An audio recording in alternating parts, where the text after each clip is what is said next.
about the whole thing and helpful. Documentary, though, that did come out, I know that what was special about that was that working with the Groundhog Club, you don't just work with them, you don't have access, you have to earn it and you have to be accepted.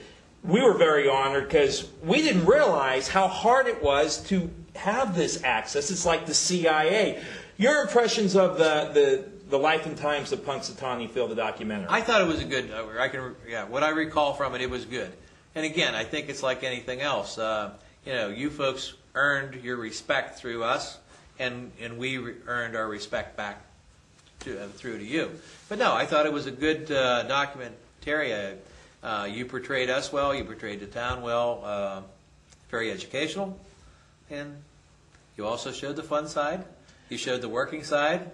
And I think everybody got to see just a little bit of how the whole thing does click. My favorite part is the Attack Phil segment where we were talking earlier about Phil. You did that, again, during the documentary you brought up, Phil wants to get rid of you. He's going to scare you away so he can get back to do what he's doing. And a lot of folks said, they loved that segment because because you also stressed on there, you guys handle him. Everybody else is kind of the pretender. Correct. If you watch all our competition here, that'll be on the different newscasts, whatever, throughout the TV and whatever, you'll find that we are the only ones that hold them. Everybody else, either has them in one cage and they chase them over to another cage or whatever. But no, they never touch them. The other thing is, where did they come to film the movie Groundhog Day? They came to Punxsutawney. Why? Because we are the true weather capital of the world. You know what I'm saying? Where we had they had other opportunities to go places that were closer, okay, to whatever. But no, we truly earned their respect and them through what we do. And this is why we become #1. And how many Groundhog Club members or other Groundhog Clubs around the country do you have, or what do you call those? We call those chapters. Chapters. I'm sorry. Yeah, how many Groundhog chapters do you have? We probably have 50 or better. 50 Groundhog chapters, and I mean we have. There's some overseas. There's some down in the Keys. There's one down in Florida in the Keys. I do know that. We all want to go down and visit them and see how they conduct their meeting and I'd like to how go they with do you. that. But no, they're just all throughout the world. There really is. All right. Thank you. We're ready to go. We're rolling. Yeah. The wives. Yeah. Your wife has obviously sacrificed. Let's do it again. Yeah. Your wife has obviously sacrificed. Talk about that. Yeah, they've been very receptive to this whole thing and very supportive through this whole time that I've been handler. From helping raise the young groundhogs in our home or our kitchen to going on various trips with us, as your companion or whatever. And there's been many times too that we've just jumped in the filmobile, 4 guys and 4 wives, and taken off and ended up having a good time along the way.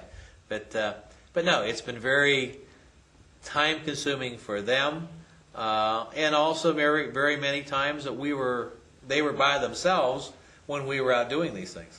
How do you raise a groundhog? You've brought Phil home. How do you do that? With a lot of tender, loving care. You know what I'm saying? This basically will start feeding him just out of a little baby bottle to a hypodermic needle to a little bit of everything. And once I get him going, I start him out a little bit of hamster food. That's how I started eating. There you go. Exactly.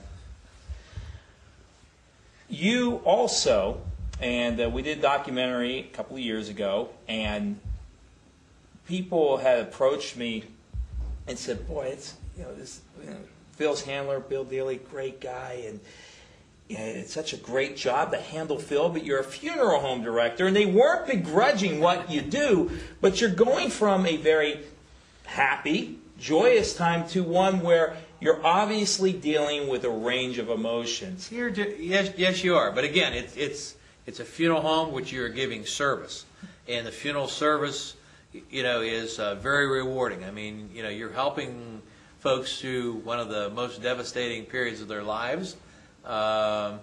You're handling their loved ones, and you must treat them with a lot of respect, and thus in turn, those families treat you with an awful lot of respect. And I enjoy it. If I didn't enjoy it, I wouldn't be here. If I didn't enjoy as Phil's handler, I wouldn't have hung around for so long.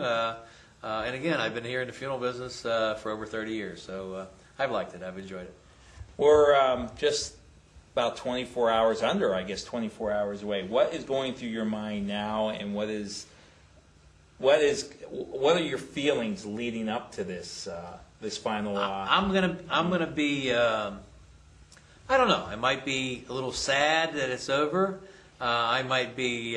Wow. No more of this, you know what I mean? Whatever. But no, I just plan on. I don't plan on running. That's not my. I don't plan on walking away, from the rest of the folks. Whatever. I still plan on being part of the program. I'm going to be right there if somebody needs a hand for whatever. I'm going to get another different little view of how Groundhog Day has been. I enjoyed the first 5 years and loved the last 15. And I'm going to step back in another role, and we'll just see what happens from there. Real quick, let's talk about the new handlers of Phil. It takes special people to do that, so it's not just anybody. Let's talk about the gentleman. I know the gentleman's going to handle him next year. Give us a little insight about the guy that's got to fill your shoes. Yeah, well, what's going to happen is I've been told that they're going to basically do a co-handler where John Griffith and Ben Hughes are going to sort of take turns doing it, and I think they'll also take turns caring for him. They'll take turns getting him out. Maybe John will do the odd years, Ben can do the even years, however they work that out, that's up to them. And again, I plan on working with them, I plan on helping them, I plan on just doing a little bit, just doing things different, but still being part of the program. Well, with Ben, we know he can dance well. We've seen him on stage cutting the rug. You could probably, if Phil knows how to dance, that'd be a heck of a Groundhog Day. They might have their own program.